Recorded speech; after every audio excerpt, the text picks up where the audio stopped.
Right, fuckers, welcome back to Son of Scotland TV, and I'm giving you the Survivor Series 2016 review, and we're doing it in the park, boys. We're doing it in the fucking park, in this park.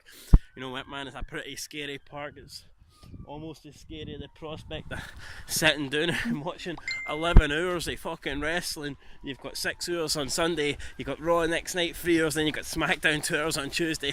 Fuck that shit. 11 hours of pish, man. But you know what, we're going to take our chances. We're going to go through the forest. So there was I think there was a pre-show, maybe one match on it. Kane defeated Luke Harper.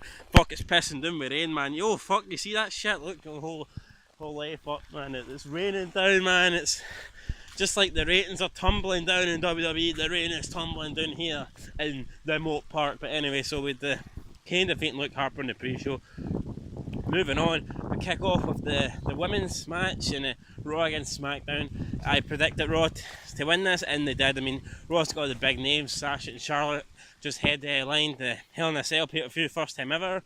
You've got Bayley, who's over as hell, and they're trying to push Nia Jax as a dominant force, so I really couldn't see that team losing to the SmackDown team, who, you know, they've got Becky Lynch. I suppose Alexa Bliss, the Harley Quinn lookalike rip-off, is Dana alright. You got Nikki Bella. Well, she wasn't in the match.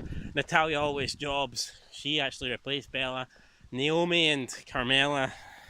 I think Raw was always going to win this one, and they did. You know what? Not a bad match. It was decent, but certainly nothing special. But a decent match to kick off the show.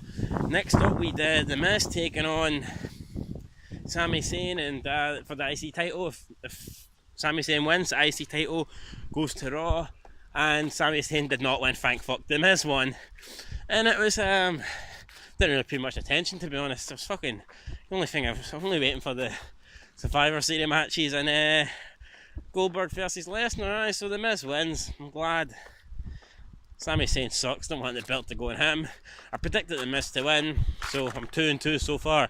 Moving on, we have the tag team Survivor Series match, a bunch of jobbers. We've got the rain's off, I think. Well, it's snowing or some shit like that. So we got SmackDown versus Raw, the tag teams. Early elimination. New Day get an early elimination on the Fandango, the Fashion Police, whatever they're called, and then Jey Uso, whatever, kicks. Is it who did he kick? Kofi Kingston, quick elimination on the New Day. So New Day lose again. And so the New Day on a bit of a losing streak here. Eliminated first. Didn't really expect that. In the end, who won? Who the fuck won? The Usos won, didn't they? Aye, the Usos won, so this gave SmackDown a victory, I think. Aye, did the Usos win? Fuck, I don't know, actually, can't remember. It might have been the Usos, I think they beat Enzo Cass at the end. Again, didn't really pay much attention, but I suppose it was decent from what I've seen. Next up with Brian Kendrick taking on Kalisto for the Cruiserweight title. Kind of same fate as the IC title. If Kalisto wins, not only the Cruiserweight title, but the whole entire Cruiserweight division. Yes, those fucking 5 foot vanilla midgets with no charisma, no talent, no mic, they're all going to SmackDown. And that's fucking it's a shit thing to think about, because SmackDown's actually a decent 2 hour show. I mean, it's fucking not great, actually. It kind of sucks as well, but not as bad as Raw. But if you've got a 2 hour show, if that whole roster going, you're looking at maybe taking up 30 minutes of that 2 hour show. I mean, that's 30 minutes. That's 30 minutes. That's 30 reasons, or maybe you don't want. What's 1 minute? 1 minute a reason, or would it be 60 seconds? If it's 60 seconds, it's 6 times 30, which would be 60 seconds times 30. So you got 6 times 3, 18. That would be 1,800 or 18,000 reasons not to watch. Or is it 18? Is it 1,800? I fucking don't know, man. No, it would be 1,800 reasons not to watch SmackDown, but thankfully, the Brian Kendrick won. Baron Corbin came out, costing Kalisto the title. I think it was a DQ, I'm not quite sure what happened. And then he goes backstage, Shane McMahon gets in his face. And yeah, so Brian Kendrick retains. I got that one right. So it was 4 for 4 at this stage. Next up, we had some fucking shit over here. We had what did we have? Yes, with the Raw versus SmackDown, the main Survivor Series match, and this was a good match. Fucking lasted near enough an hour. Shane McMahon was getting battered for most of it. He was fucking gassed. A lot of good action here. Dean Ambrose was the first eliminated. AJ kind of caused that, and then they kind of returned the favour when Dean Ambrose came out, kind of got AJ eliminated. He teamed up with Raw Shield members, Rollins and Reigns, and they done the title powerbomb. And yeah, it was a really good match. It got down to the final four where Rollins and Reigns and the Wyatt family. So it was a Shield against the Wyatt family. Rollins going for a frog splash. RKO out of nowhere, man. They always overdo the RKO out of nowhere, but this was actually, one of the better. Some fucking dog barking over there. This is one of the better RKOs, so that eliminated Seth Rollins. And then, Luke Harper came out. It was 3-on-1 against Reigns. Obviously, if Reigns is going to lose, man, the big dog, if the big dog's going to lose, then obviously they have to, make him against the Superman numbers are against him. Yeah, so 3-on-1, and he ends up going for a spear. I think Orton pushes Wyatt out the way, sacrifices himself, and then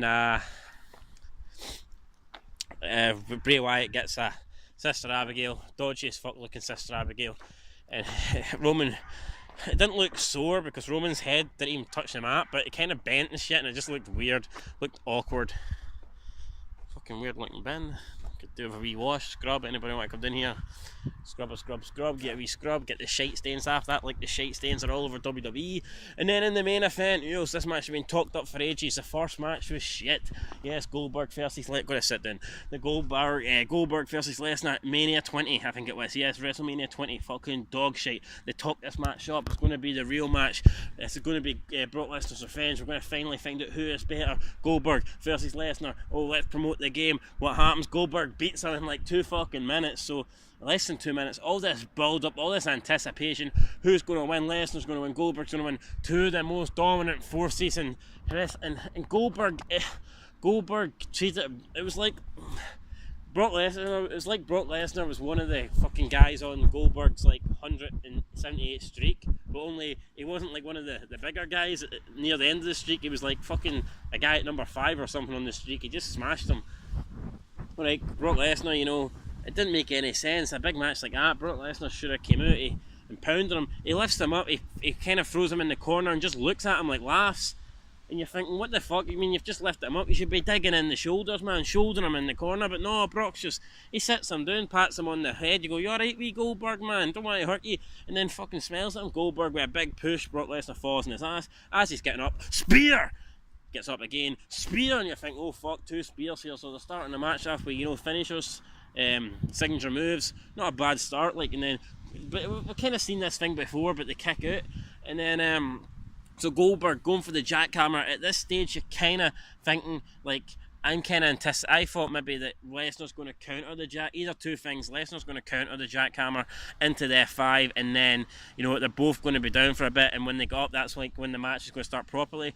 Or Goldberg is going to, hit the jackhammer and not get the count, and Brock Lesnar kicks out at 5 or 3 or whatever, and then the match kind of starts from there, and Goldberg's shocked that he couldn't get the win.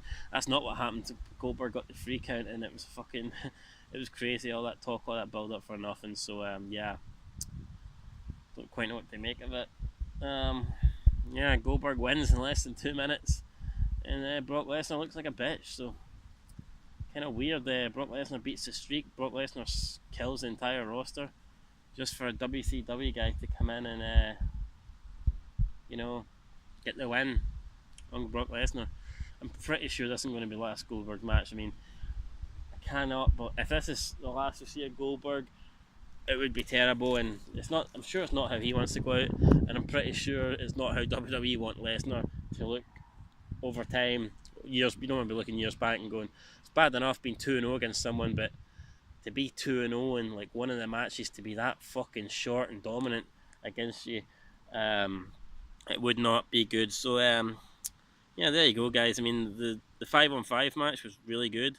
Don't get me wrong, the Goldberg Brock Lesnar, it was different. I mean, I wasn't expecting that, so probably say wrestling's too predictable at times, so You know, I've got to give them credit. I might not like it, but if they do something that's shocking and unpredictable, you have to give them credit. And what they did at Survivor Series with that Brock Lesnar Goldberg match was certainly unpredictable. I mean, no one would have predicted that unless, I don't know, you're backstage and you find out the results of the match like 10 minutes before they go out. But yeah, that's probably the only way, man, you'd have predicted that. So, Goldberg wins. Probably set up a rematch, probably at Mania. I've been reading no DQ. Apparently, the thing's going to happen at the Royal Rumble, but nah, that's too big a match to happen at the Royal Rumble. The Royal Rumble, it kind of sells itself, you know, with the Rumble match. Maybe Goldberg could be in the Rumble. I don't know. I'd kind of rather maybe. I think I'd like Brock Lesnar not to actually be on Raw, appear on WWE until the Royal Rumble. Maybe Goldberg decides that he's going to go after. He decides that he wants to come back actually, and he's going to go after the title, and so he enters the Royal Rumble match. You know, he wants to win the title for his son or something, and then Goldberg's like clearing house, and then maybe Brock Lesnar could come out and eliminate Goldberg, and Goldberg wants his revenge and he gets that at Mania. I think that would be a pretty good setup. Hopefully that's the way they go, but I don't think they will go like that. I think they'll just announce a match without any, you know, Brock Lesnar screwing anybody. They'll just be like, oh, we want a rematch at a thing, and I don't know, maybe Heyman will talk some smack about Goldberg's family and shit to try and, you know, bring him in, try and get the match out of him. But I think my idea of the Royal Rumble thing would be good. Survivor Series pay-per-view, it was decent. So yeah, guys, I'd probably give this a. I didn't actually pay attention to a lot of the matches, so I'll give it like a 7 out of 10. But yeah, that's it, guys. 7 out of 10. And yeah, there's some guy over here with a flashlight, as you can see. I don't know what the fuck he's doing over there. You see that? Over there, man. I don't know. Fucking some guy walking dogs, fucking flashing the flashlight. You know, so I don't know, guys. Until next time, peace on Scotland TV. 7 out of 10 for Survivor Series. Peace.